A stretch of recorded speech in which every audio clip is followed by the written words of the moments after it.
KREM 2 News begins now. Hello, thank you for joining us for KREM 2 News Week in Review. I'm Tim Pham. In the next half hour, we'll get you caught up on some of the biggest stories in the Inland Northwest this past week.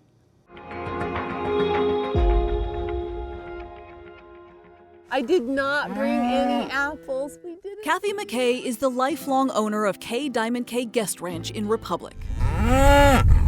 Built by her parents, she has spent her life continuing the family legacy and passing it on to others. We feed 2 tons of hay a day. But as she showed me around her 1,700-acre property, she says the growing wolf population right in her own backyard makes her wonder about the future. We're the ones going extinct. Kathy tells me she has known wolf packs on all sides. This is where they're killing the most. We have our cattle currently just down in that field. How many packs are up here? Do you know?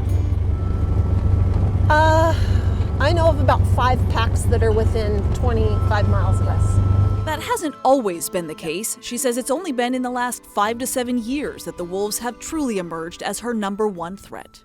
Kathy tells me she's lost more than 100 animals here at the ranch over the last decade. At first, it was maybe 1 or 2 each year, but this year alone, it's already been 20. She says the problem clearly is not getting better, it's getting worse. But wolves are not the only predator out there.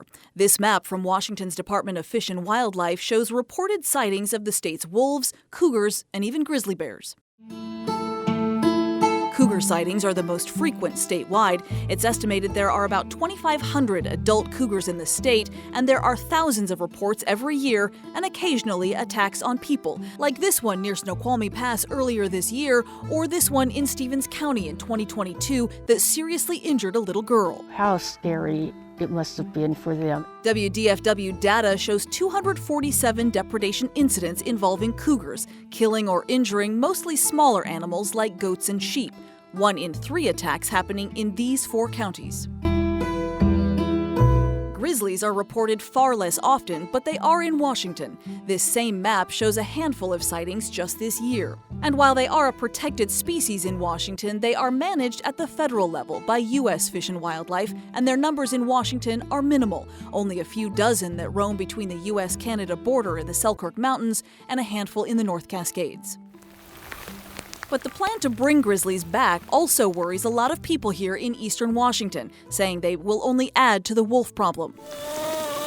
This grizzly was spotted on camera numerous times in Stevens County, killing one family's chickens. Grizzly bears, they just don't stop. Once they find something that they want, you don't just chase them off.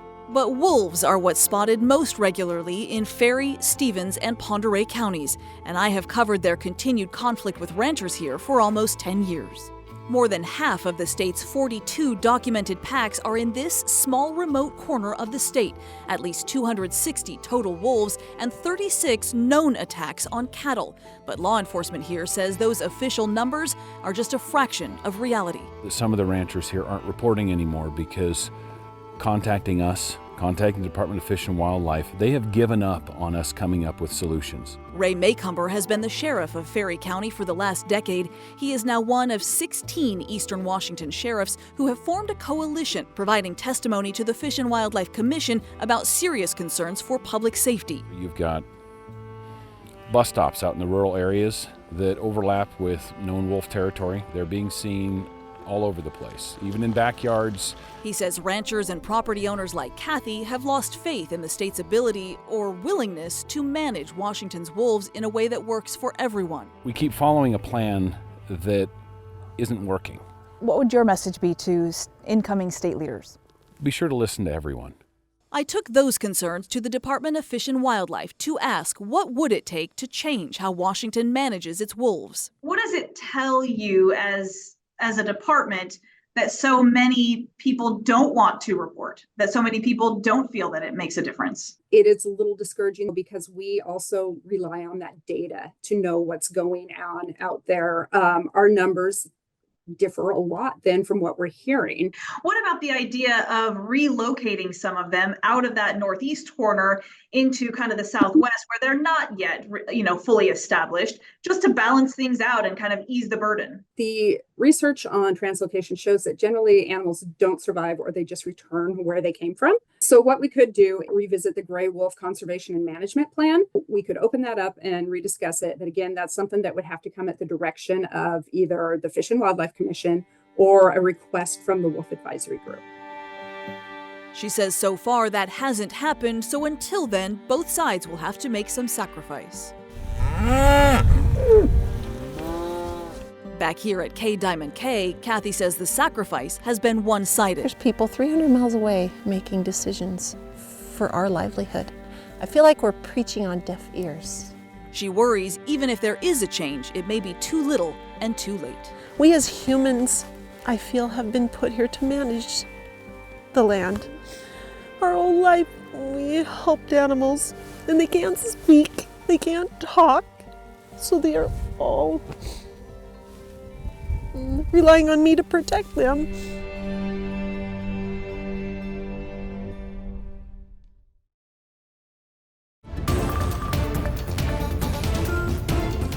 Welcome back. Thank you for joining us on KREM 2 Plus for your KREM 2 News Weekend Review. It's been a busy week here in the Inland Northwest. Let's get you caught up on some of the news you might have missed.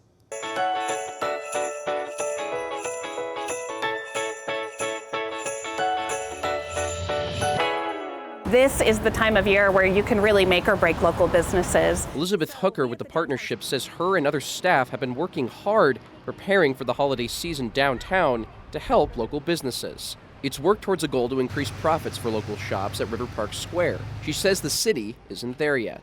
We still haven't exceeded 2020 or 2019 visits, but we really hope to get back to that 2019 level and hopefully exceed that. She says the total holiday economic impact for the city last year came in at roughly $97 million. A new event downtown is hoping to grow that number. An inaugural event done through Visit Spokane and the partnership known as Merry and Magical Lane. It's designed to have family activities and holiday decor brightening up downtown.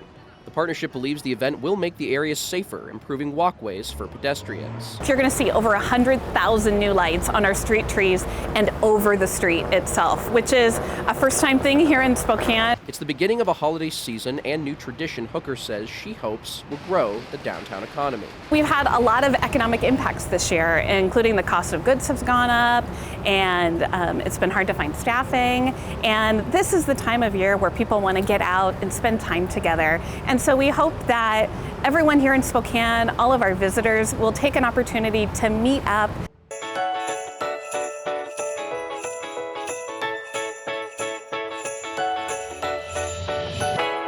The holidays have finally arrived at the Davenport Historic Hotel. New Leaf Nursery from Hayden, Idaho has finally delivered the 53 trees, including this big one right here, for the holiday season. New Leaf Nursery has provided the Davenport trees since 2021. It takes more than 2 weeks for us to pull together, and that's the harvesting of the trees, identifying which tree we're going to harvest for the lobby, and then there's a full production of roughly 10 people that go through lighting the trees, flocking the trees. But this new partnership is thanks to a long-standing history. David Trail, a born and raised Spokane local, has been flocking Christmas trees since he was 19 years old. The guys who taught me, watching them do it, I got an appreciation for the craft. And since the early 2000s, Trail said he has been helping the Davenport get ready for the holidays. I keep doing it because I have a lot of people say, well, you know, I don't know what we would do if you didn't do it. And so kind of out of duty and ownership.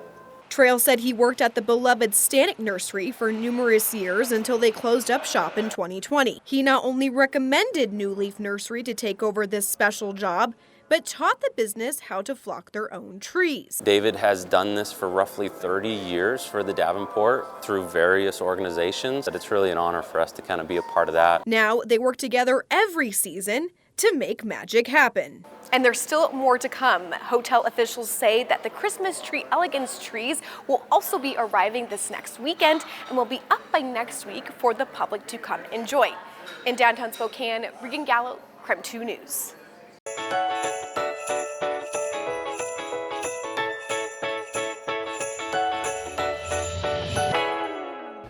Well, I know we got to get through Thanksgiving first. I'm looking forward to that myself as well. Of course, the stuffing and maybe a little bit of mac and cheese. But this is something we all can look forward to this week as well. You see the beautiful arch that I'm standing underneath. Northwest Winterfest begins this Friday. So the day after Thanksgiving, Black Friday, it's back, it's better. We've had a chance to walk around and see so many of the different things. So right now, I'm only going to give you a little bit of a sneak peek as we walk and talk a little bit. There's so much to look forward to here. There's a brand new dinosaur land, right? It's phenomenal. I'm talking about these things are actually like huge.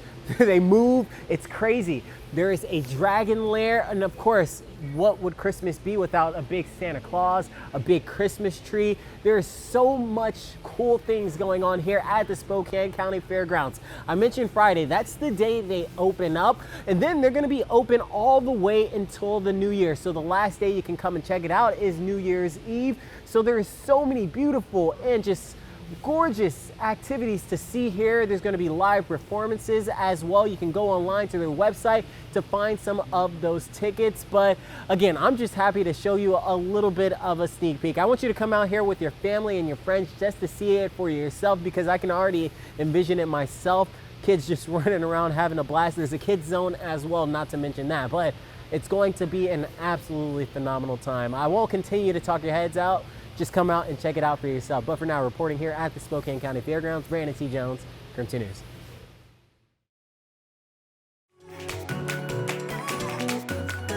County lockup isn't known for its creature comforts, but inside Kootenai County's jail's hallways, you may run into a comforting creature. Rocket has put in the miles on these Paw Patrols as the sheriff's office therapy dog, working hard and laying hard, says his counterpart, Chaplain John McSwain. I would say most of the time, this is kind of what his job looks like.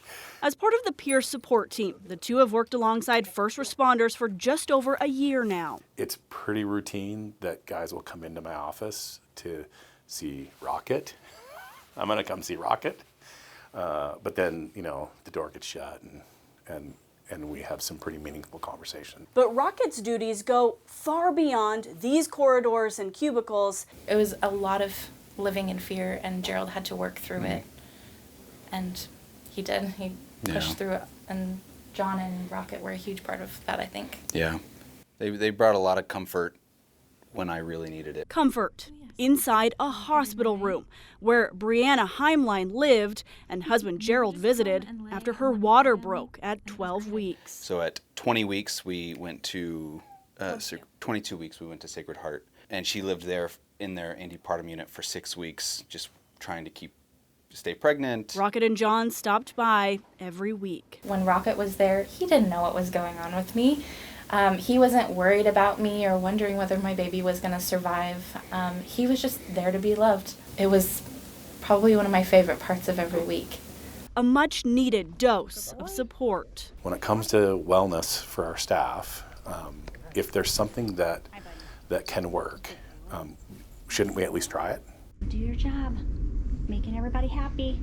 Now this dog with a job is up for a National Therapy Dog Award. He works hard. He deserves it. Gerald and Brianna and baby Chrysalin would agree he's earned it. 2 pounds, 3 ounces. She was tiny. The diapers she was wearing were about that big. They looked like they could fit on a Barbie doll. She just celebrated her first birthday. I think we can pretty easily say Rocket helped us both be strong. Yeah. Yeah, she beat all the odds. They say thanks to this good boy. Shannon Mowdy, KREM 2 News.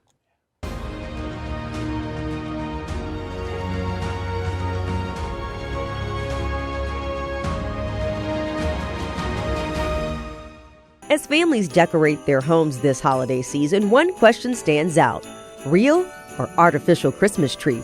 Each comes with its own environmental impact. Let's start with real trees. Real Christmas trees are nature's carbon absorbers. According to the National Christmas Tree Association, 25 to 30 million Christmas trees are sold in the U.S. each year. For every tree harvested, 3 more are planted in the spring. When recycled, turned into mulch or compost, they can be a zero-waste solution.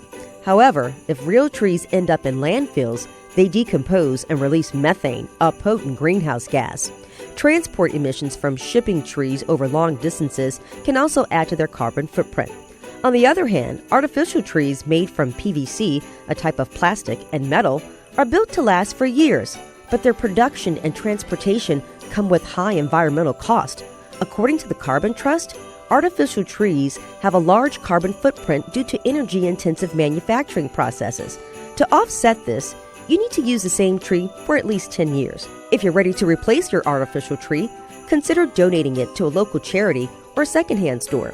Some recycling programs may also accept the metal components, helping to reduce the waste sent to landfills. So what's the verdict?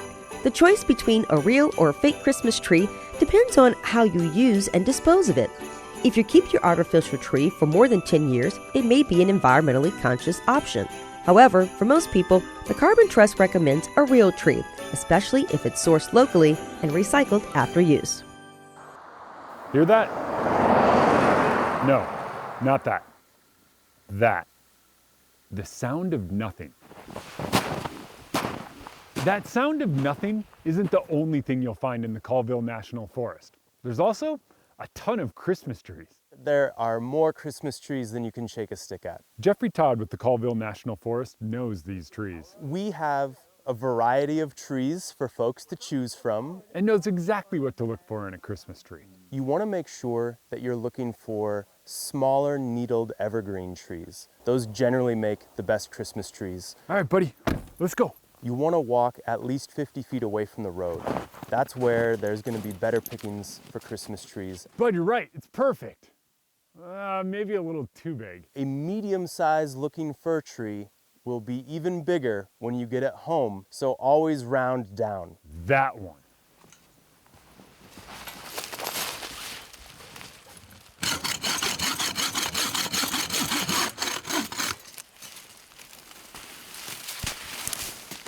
Yes!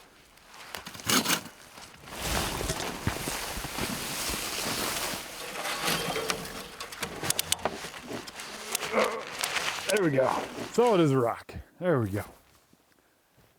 Now in theory, this could help with forest management, but it's just one Christmas tree in a vast forest. Really, we're talking hundreds of acres and thousands of acres where we have to go treat the forest. So the Christmas tree permits are really about getting people out here to experience all the nothing. Not everyone is going to be a skier or a hunter, but this national forest belongs to everyone. Going out into the woods and cutting down your own Christmas tree is not only the part of a good old-fashioned family Christmas, but it's also a great way to get to know your national forest. For Environment Northwest, I'm meteorologist Jeremy Legoux.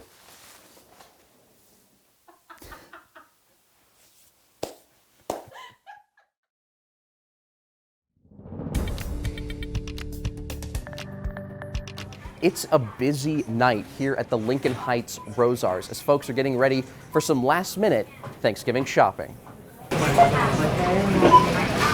It can be a stressful time of the year for grocers, and their customers are stocking up. So you know, like in the locker room before a big sports game, they'll be like psyching themselves up. That's kind of what I do. That's the mindset Assistant Store Manager Brandon Powell expects every year, saying the week's sales are 150% higher than any normal one. This is the busiest week of the year for food sales. I think we do more sales for Thanksgiving than Christmas. He says each year the store is prepared, stocking up on Thanksgiving staples like turkey, gravy, and desserts, but Powell says waiting last minute poses risks. We get loads multiple times a week, but we're not always guaranteed those items. And so we could potentially be shorted on some products, say pumpkin pie. If we get shorted on pumpkin pie and we don't have it today, people are going to miss out. as more people come and go for a few items or more. Powell advises any last-minute shoppers proceed with caution. I would say get your turkey right away if you can. So folks can enjoy a holiday Caitlin Haplin and her friends favor. It's just like all the best parts of Christmas without having to buy stuff. Connor McAvoy, KREM 2 News.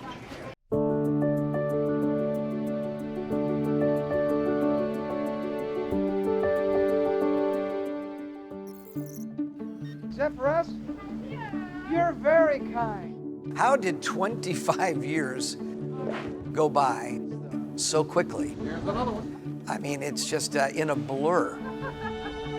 Thank you. And I think when we started Tom's Turkey Drive, oh, look at that. You know, I think we just were really year to year. I don't think we really thought that there would be this, I don't know, long-term need or something else would come along or we didn't need to be doing it anymore. And it just developed an energy of its own. And not just from the recipients, but from the whole community, the whole Inland Northwest. Fabulous volunteers right here. This is from Rogers High School. I've got Emily from Lewis and Clark High School, all kids from Ferris High School, the Saxons. I mean, it just was this magical time where people really believed in what we were doing. You know, a beautiful family meal to give thanks to whomever. I think we're gonna donate about $20. $20? We are donating $2,000. Oh my God! Holy moly, thank you!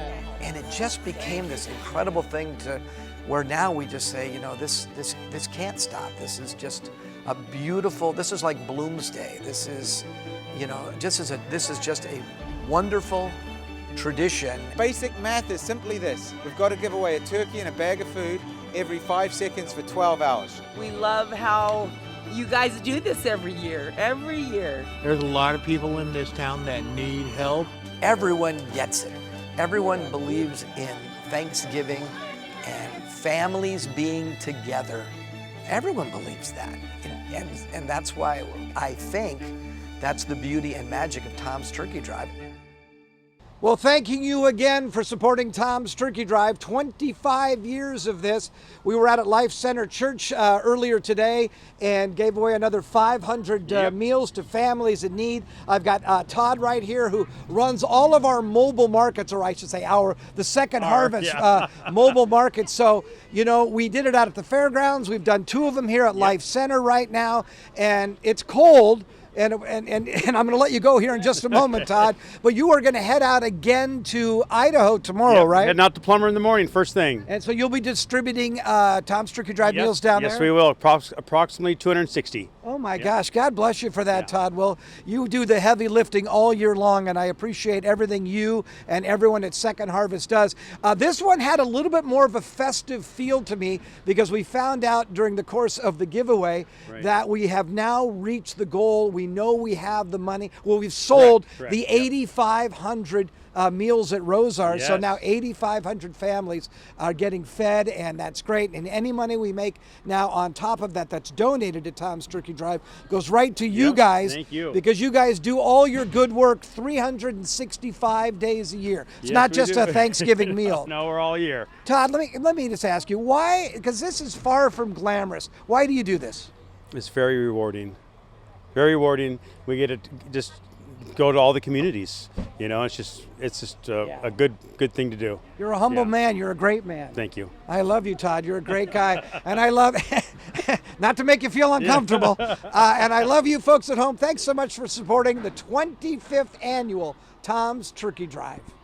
Thank you for joining us for KREM 2 News Weekend Review. For the most current news throughout the weekend, you can watch our latest newscast and weather forecast right here on KREM 2+. Just look for the video in the bottom navigation menu. I'm Tim Pham. Thanks for watching.